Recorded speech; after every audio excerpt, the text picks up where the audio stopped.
Jennifer Bahdim pamer tes pack dan foto USG, diduga hamil anak kelima. Unggahan terbaru Jennifer Bahdim di akun Instagram pribadinya jadi sorotan publik.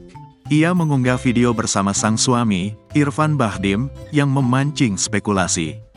Dalam video berdurasi singkat itu, tampak Jennifer dan Irfan Bahdim sama-sama mengenakan busana kasual di rumah mereka. Keduanya kompak memegang gelas berisi air. Dalam sekejap, gelas tersebut berubah dengan teknik transisi.